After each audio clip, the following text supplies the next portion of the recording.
O paano ba yan? Tapos na naman ang mahabang bakasyon natin galing sa Holy Week. And mag-iisip na naman tayo kung ano naman ang ulamin natin araw-araw. Medyo marami-raming kamatis nga ang kailangan natin dito sa recipe natin ngayon. Siguro mga almost kalahating kilo ng kamatis ang gagamitin ko.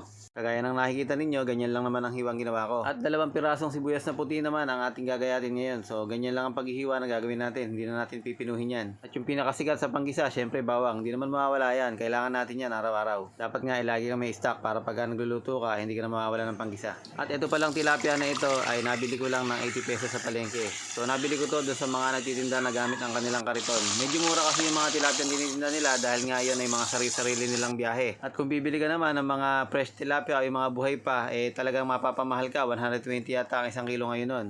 At dito naman sa kabilang kawali, naglagay lang tayo ng mantika upang pirituhin natin itong ating mga hiniwang kamote. So 2 pirasong kamoting dilaw itong ating ginagamit dito. Iprituhin lang natin ito hanggang sa medyo mag-golden brown o maluto na siya. At ganito nga lang yung i-expect nating pagkakaluto ng ating kamote. So luto na yan at pwede na nating hanguin yan at itatabi muna natin sa isang lalagyan.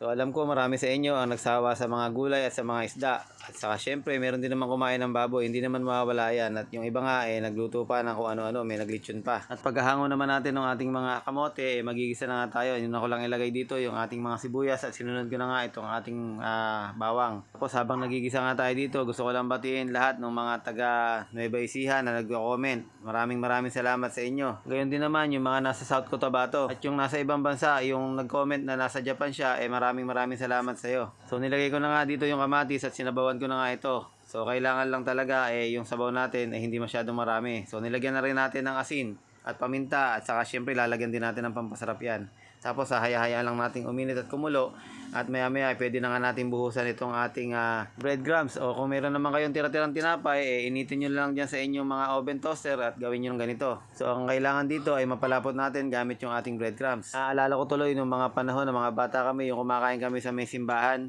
yung may mga pakain pag-Kwaresma. Mga ganito yung mga niluluto doon, mga munggo, putsero, mga ganyan. Yung mga putserong dalag ang niluluto nila doon, hindi putserong karne ng baboy. So yun, nilagyan ko na nga lang ng ating pampakulay at nilagyan ko na nga rito ng itlog. Siguro mga 5 pirasong itlog pwede na, para nga medyo masarap ang ating sarsa. Bali halu-haluin mo nga lang ng maigi para nga medyo lumapot yung sabaw niya at saka yung mga itlog na nilaglag natin, mabati pa siya. Pag napansin mo na medyo lumapot-lapot na nga, ilagay na nga natin yung ating piniritong kamote kanina. So mga ilang segundo lang na pagpapakuluyan at maya-maya naman pwede na nga nating ilagay yung ating mga piniritong tilapia.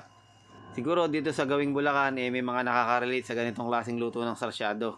Yung may kamote at yung malapot-lapot yung sabaw gamit nga yung ating itlog at gamit yung ating mga pampalapot katulad ng mga breadcrumbs. Kasi kaya naman niluto ko ito dahil alaala na nga lang din pagka kumakain kami dati sa simbahan ganito yung mga pangkaraniwan na ulam doon. At kung isa ka nga sa mga nakaranas noon na kumain sa mga simbahan na tuwing may pakain, tuwing Kwaresma comment mo naman dyan kung ano yung mga ulam na nakakain nyo doon. Hanggang dito na lang at maraming salamat.